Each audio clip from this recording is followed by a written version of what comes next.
의사 선생님들을 대할 때마다 혹은 의료진들을 대할 때마다 이분들은 학교 다닐 적에 공부를 열심히 하셔서 의사가 되셨고 또 지금은 이제 의료진으로서 많은 사람들을 고치는 아주 훌륭한 분들이다 하는 생각을 하는데 어느 분이 그러더라고요.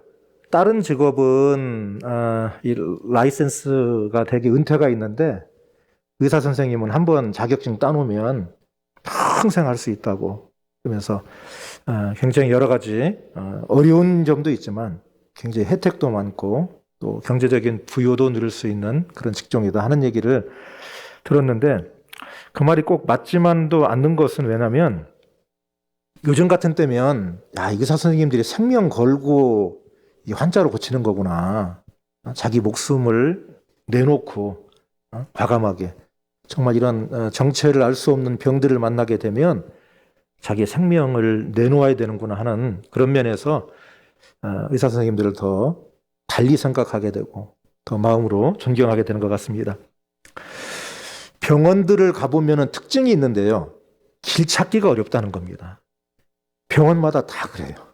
오늘 저도 여기 찾아오는데 본관으로 들어왔는데 또 밖으로 나가서 이쪽으로 와야 되고 그렇더라고요. 제가 시카고에서도 목회를 할 기회가 목회를 했는데 시카고 대학병원도 제가 신방을 가보면 요 미로입니다. 미로. 이렇게 갔다 저렇게 갔다가 참 길 찾기가 어렵습니다. 아마 처음에 건물을 지어놓고 자꾸 이제 환자가 늘어나니까 건물을 중축하고 개축하고 또 추가 건물을 짓고 그러면서 연결하고 그러니까 길 찾기가 무척 어려운 것 같아요. 저는 미국에 가서 살 기회가 있었는데 본래 미국에 갈 생각은 전 해보질 않았습니다. 사실은. 저는 고등학교를 졸업하고 신학대학을 졸업하고 신학대학원을 졸업하면 제 목표는 뭐냐면 우리나라의 중소도시에 가서 내가 목회한다. 그게 제 꿈이에요. 중소도시에 가서 중소도시 전체에 어떤 목회적인 돌봄을 할 수 있는 그런 목회를 하면 좋겠다 하는 것이 제 꿈이고 한평생을 변해본 적이 없어요. 벌써 신학대학 1학년에 들어가니까 그때부터 유학을 가겠다고 영어책 이렇게 끼고 다니는 친구들도 있었습니다.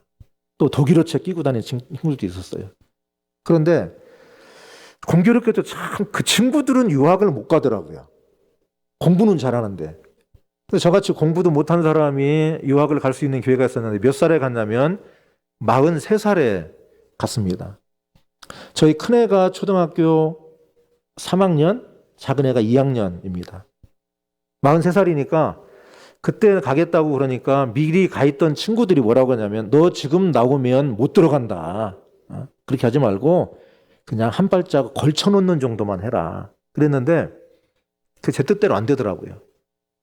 제가 유학 가겠다는 생각도 안 했지만 유학을 갈 길이 열리니까 안 가는 것도 또 길이 열리지 않더라고요. 갈 수밖에 없었습니다. 여러분 운명을 믿으시나요? 운명, 인간의 운명. 저는 인간의 운명이라고 하는 것은 한계라고 생각합니다. 한계. 어떤 한계냐? 그 한계를 내가 정해놓은 한계가 있을 수도 있고 다른 사람이 정해놓은 한계도 있을 수 있고 아니면 절대자, 우린 기독교인이니까 하나님이 정해놓으신 한계, 내가 정해놓은 한계나 아니면 누군가가 정해놓은 나의 한계거나 아니면 초월적 존재, 우리가 믿는 하나님이 정해놓으신 한계, 너는 여기까지다. 넌 여기 넘으면 안 된다. 그걸 내가 정할 수도 있고 누군가 다른 사람이 정할 수도 있고 하나님이 정하실 수도 있습니다. 오늘 우리가 읽은 성경을 보면 이게 이제 야베스라고 하는 사람이 한 기도인데요. 이 야베스라고 하는 사람이 한 기도를 굉장히 사람들이 좋아합니다. 왜냐하면 하나님께서 옛날 성경에 뭐라냐면 하나님께서 내 지경을 넓히시게 해달라고 했고 지경이라는 게 땅의 경계 아닙니까? 땅의 경계니까 이 성경 말씀대로 하나님 나에게 좀 넓은 땅을 좀 주십시오. 지경을 마음껏 넓혀서 땅을 주십시오. 그래서 이 부동산 사업하는 분들이 이 성경 말씀을 참 좋아합니다. 저희 교인 중에도 부동산 하시는 분 신방 가보면 꼭 이게 걸려 있어요. 나의 지경을 넓혀 주옵소서. 그런데 오늘 읽은 이 성경 말씀이 단순히 땅을 넓게 해달라고 한 것보다는 조금 더 깊은 의미가 있습니다. 왜 그러냐면 이 야베스가 한 기도가 들어있는 위치가 역대상 4장 9절로 10절입니다. 구약 성경에는 역사서가 열왕기서가 있고 역대기서가 있는데 열왕기서는 이스라엘 백성들이 왜 우리가 바벨론에 망했는가 하는 원인을 찾는 성경이라고 그러면 역대기서는 바벨론의 포로기를 끝내고 바벨론에 무너지고 난 다음에 바벨론의 포로를 끝내고 돌아오면서 우리는 어떠한 공동체를 세울 것인가? 우리는 어떤 하나님의 백성이 될 것인가? 하는 그런 다짐이면서 복귀입니다. 그러면서 이들이 세운 모델이 다윗입니다. 다윗처럼 하나님 섬기고 다윗처럼 우리가 살고 다윗처럼 예배 생활하자. 또 돌아가서 성전 짓자. 그래서 열왕기서는 말 그대로 모든 왕들을 평가하면서 무엇 때문에 우리가 망했는지를 찾아간다고 하면 역대기서는 우리가 돌아가서 어떤 공동체를 세울까 하는 거예요. 그래서 역대기서의 시작은 아담부터 시작합니다. 거창합니다. 맨 인류의 첫 조상인 아담부터 시작합니다. 1장 1절부터 아담이라는 이름이 나옵니다. 그러면서 이 계보라고 그러는데 이 계보가 9장까지 나옵니다. 1장 1절부터 9장 44절까지 계보입니다. 누가 누구를 낳고 누구는 누구의 형제고 누가 누구를 낳고 근데 이게 쭉 아담부터 이어지는 거예요. 9장에 가면 이스라엘의 첫 번째 왕인 사울의 집안 얘기로 끝이 나요. 그런데 그런 얘기를 쭉 하다가 특이하게도 오늘 우리가 읽은 4장 9절로 가면 다른 얘기를 하는 겁니다. 야베스는 그의 형제보다 귀중한 자라. 그의 어머니가 이름하여 이르되 야베스라 하였으니 이는 내가 수고로이 낳았다 함이었더라. 그러니까 4장 9절 바로 앞에 보면 4장 8절에 뭐라고 되어 있냐면 고스는 아눕과 소베바를 낳았으며 하룸의 아들 아하엘의 종족들을 낳았으며 그게 우리가 읽은 성경의 바로 앞부분의 얘기입니다. 바로 앞에까지 누구 낳았다는 얘기를 합니다. 그리고 야베스의 기도가 끝나는 10절 뒤인 11절로 가면 무슨 얘기를 하냐면 또 누가 누구를 낳고 그런 얘기를 하는 거예요. 4장 11절 수아의 형제 굴룹이 무희를 낳았는데 그런데 이게 맥락 없이 갑자기 뜬금없이 야베스 얘기를 하는 거예요. 야베스 아버지가 누군지 누가 야베스를 낳았는지 밑도 끝도 없이 성경은 갑자기 야베스는 그렇게 나옵니다. 그의 형제보다 귀중한 자다. 그의 어머니가 이름하여 이르되 야베스라 하였으니 이는 내가 수고로이 낳았다 함이었더라. 수고로이 낳았대요. 여기서 수고로이 낳았다고 하는 얘기는 우리 교회를 좀 다니신 분들은 창세기 3장을 아실 텐데 거기 보면 아담과 하와가 선악과를 따먹고 타락하고 하나님의 벌 받는 얘기가 나옵니다. 그러면서 여자가 받은 하나님의 벌 가운데 뭐가 있냐면 내가 자녀를 수고하여 낳게 될 거다. 수고하여. 창세기 3장 16절이죠. 내가 수고하고 자식을 낳을 것이며 여기에서 이 수고라고 하는 말에 뿌리를 두고 나온 말이 뭐냐면 고통이라고 하는 말인데 이 고통이라고 하는 말하고 야베스라고 하는 말하고 발음이 굉장히 비슷합니다. 그러니까 이 야베스의 엄마가 야베스를 낳을 적에 보통 수고를 해서 낳은 게 아니라 죽을 뻔했던 것 같아요. 요새도 아마 병원에서 아이 낳다가 이 산모가 생명이 위독하거나 혹은 또 생명을 잃는 경우도 있는 걸로 알고 있는데 요즘은 뭐 그래도 의사 선생님들이 잘 해주셔서 거의 그런 일이 없겠지만 특히 연세대학병원은 더 없으리라고 생각을 합니다. 그래도 아이를 낳는 일은 생명을 거래하는 일이라고. 그러니까 죽을 뻔한 위기 속에서 아들을 낳은 것 같아요. 하마터면 내가 죽을 뻔했다 그런 의미인 것 같아요. 그래서 우리식으로 하자면 야베스라고 하는 이름은 이름에 괴로울 고자나 통증이라고 하는 말이 통자가 들은 그런 이름입니다. 그러니까 이 사람, 이 야베스의 운명은 뭐냐면 어머니를 죽게 할 뻔했던 사람. 엄마가 이름을 그렇게 전했던 얘기는 너는 누군가를 괴롭게 할 사람. 얼마나 죽을 뻔했으면 자기 아들의 이름에다가 우리식으로 하면 괴로울 꽃자를 하나 집어넣겠어요. 아니면 통증이라는 말을 넣든지. 그런 이름이 바로 야베스입니다.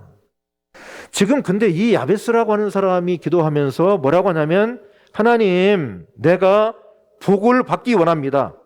10절에 주께서 내게 복을 주시려거든 나의 지역을 넓히시고 주의 손으로 나를 도우사 나로 환난을 벗어나 내게 근심이 없게 하소서. 이 사람도 지금 그런 얘기를 하고 있습니다. 하나님, 내 지역을 넓혀주시고 주님의 손으로 나를 도우셔서 나로 환난을 벗어나게 해주십시오. 우리 엄마가 정해놓은 이 한계의 선을 좀 내가 넘어서게 해주십시오.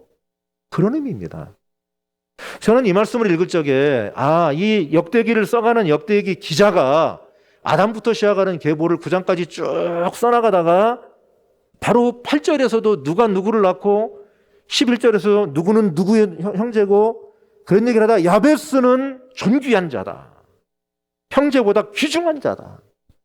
그의 어머니가 이름하여 야베스라 하였으니 이는 내가 수고로이 낳았다 함이었더라. 그런 한계선이 있는 사람인데 그가 기도하기를 하나님 내게 복을 주시려거든 나의 지역을 넓히시고 주의 손으로 나를 도우셔서 나로 환난을 벗어나 내게 근심이 없게 하소서. 하나님, 우리 엄마가 정해놓은 이 내 운명의 바운더리, 이 운명의 한계선을 좀 넘어서게 나를 복을 주십시오. 여러분, 이 기도는 누군가가 자기의 한계를 정해준 운명을 넘어서는 기도입니다. 그랬더니 하나님께서 10절 마지막 부분을 보면 하나님이 그가 구하는 것을 허락하셨더라. 한계선은 내가 정하는 한계선도 있습니다. 누군가가 타인이 너는 여기까지야. 아니면 절대자가 너는 여기까지다. 그런데 하나님은 우리의 운명을 바꿀 수 있는 길을 열어주셨는데 누가 한계를 정해놨든 심지어 하나님이라 하더라도 정해놓으신 한계의 선을 넘어설 수 있도록 길을 열어주시는 그게 바로 기도입니다. 기도. 이스라엘의 히스기야라고 하는 왕은 하나님이 곧 죽게 하겠다고 하셔서 병들어 죽게 만들었는데 그가 벽을 향하여 눈물로 기도했더니 15년 생명을 연장시켜 주셨다고 했어요. 성경에는 하나님이 정해놓으신 한계선도 기도하는 사람들에게 넘어서게 하셨어요. 우리는 코로나19라고 하는 온 인류 전체가 지금 어떤 한계선에 지금 부딪혀 있습니다. 걸음이 멈춰 있고 하던 일, 계획 다 틀어지고 뜻대로 안 됩니다. 그런데 여기에서 우리가 할 일은 이걸 넘어서는 기도입니다. 기도를 통해서 내 한계선, 우리의 한계선을 뛰어넘을 수 있어요. 연세대학교 의료원도 여러분들이 정해놓으신 한계선이 있을 텐데 그것을 훌쩍 더 뛰어넘으시는 기도가 있으시기를 바랍니다. 오늘 제가 예배 초청받고 와서 예배를 하면서 감격되는 게 우리 의료원장님께서 오셔서 늘 예배 참석하신다는 말씀을 들었는데 굉장히 희망이 있는 것 같아요. 연세의료원이 대한민국을 넘어서서 그리고 온 인류의 질병을 고친다고 하는 그런 큰 목표가 있는 걸로 알고 있는데 그 한계선도 기도를 통해서 넘어서리라고 믿습니다. 내가 정해는 내 운명의 한계선, 누군가가 내 인생의 한계선, 정해놓은 한계선, 하나님께서 정해놓으신 한계선이라 하더라도 하나님은 내가 기도할 때 하나님께서 내 기도를 들으시고 그 한계선을 넘어서게 하시는 줄로 믿습니다. 그 은혜가 우리 연세의료원에 속해 있는 모든 가족 여러분들에게 그리고 함께 예배드리는 환자들에게도 이것과 관계한 여러분 모두에게도 함께 하시기를 바랍니다. 그렇게 될 줄로 믿습니다. 아멘.